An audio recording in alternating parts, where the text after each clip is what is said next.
वक्तव्य दिया था। आज ये मेरा जो समय है ये मेरे लिए 5 मिनट करोड़ों मिनटों के बराबर है, क्योंकि मैं वहाँ हूँ जहाँ हर एक साहित्यकार की नकली नहीं पहुँच सकती। मैं पहुँची हूँ, इसका मैं अपने पूर्वजों को बहुत बहुत आभार प्रकट करती हूँ। आज सबसे पहले मंच पर अध्यक्ष जितने भी हमारे विशिष्ट और मुख्य अतिथिगण हैं सभी का यथायोग्य अभिवादन करती हूँ, और इस प्राचार में उपस्थित आप सभी छोटे बड़ों को यथायोग्य मेरा अभिवादन है।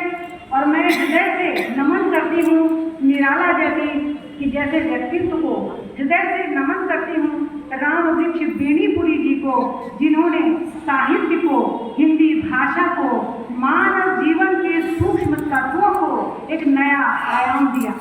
बहुत सारी रचनाएं हैं, बहुत काम किया उन्होंने, राजनीतिक रूप में, सामाजिक रूप में, सांस्कृतिक रूप में। उसको अगर हम गिनने बैठे और हमारे जैसे लोग बोलें तो वो सूर्य को दीपक दिखाने के तुल्य होगा। तो उनकी रचनाएं आप जानते ही हैं, उस पर ज़्यादा समय न देते हुए मैं ये बताना चाहूँगी कि मूलतः मैं संस्कृत की प्रोफेसर हूँ, लेकिन मैंने हिंदी के लिए ही काम किया है और आगे सतत करती रहूँगी। ये भी मेरे पूज्य नाना का आशीर्वाद है मेरे ऊपर। जो आज आप देख रहे हैं कि यहाँ पहली जो पंक्ति है उसके नीचे वाली पंक्ति में तीसरे नंबर पे जिनका चित्र है वे है मेरे पूज्य नाना पंडित जनार्दन प्रसाद झारवी जी। तो राम वृक्ष बेनीपुरी अपने नाम के अनुसार जिस तरह से एक विशाल वट वृक्ष होता है और उसकी शाखाओं में कई तरह का साहित्य आश्रय लेता है, वैसे ही इस राम रूपी वृक्ष की शाखाओं में हिंदी साहित्य ने मानो अपना श्वास वहाँ ग्रहण किया, और उस श्वास से जो सूक्ष्म संवेदनाएं हैं वो समाज में, हमारी संस्कृति में, हमारे परिवेश में, हमारी राजनीति में उन्होंने प्रसारित किया। और ये ऐसी स्थिति तब होती है कि जब ये सारी सृष्टि कंपित होती है और कांप कर कहती है कि आंसुओं से नयन छल छल कांपती भीगी हथेली, बंधुओं की याद आती काश कुछ मिलता सहारा, तब चांद लब से पूछता है भेज दूं कोई सितारा।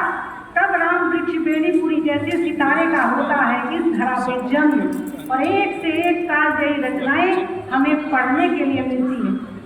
आज गेहूं और गुलाब किसने नहीं पढ़ा होगा?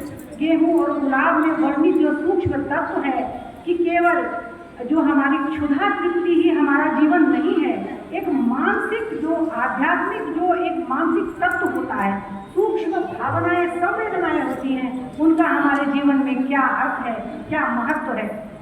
उसी तरह उनके रेखा चित्र जिसके बारे में बिना बोले चले जाना मानो कि उपहास करना होगा। आप रजिया पढ़िए या बुढ़िया पढ़िए, उनके सारे रेखा चित्रों को पढ़िए, जीवन, समाज, वहाँ की एक एक छोटी छोटी बातें उसमें समाहित हैं। इसीलिए राम वृक्ष बेनीपुरी कालजयी हैं।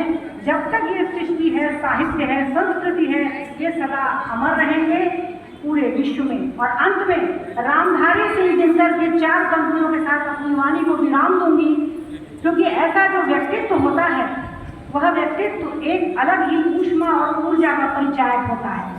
रामधारी सिंह दिनकर ने इनके ही लिए या ऐसे हर एक साहित्यकार के लिए शायद कहा हो, और आज भी ये सटीक होगा कि तेजस्वी सम्मान खोजते नहीं गोत्र बदला के, तेजस्वी सम्मान खोजते नहीं गोत्र बदला के, पाते हैं जग से प्रशस्ति अपना कर्तव्य दिखला के, और हीन लोग की ओर देख जग गलत कहे या ठीक, वीर खींच कर ही रहते हैं इतिहासों में भी।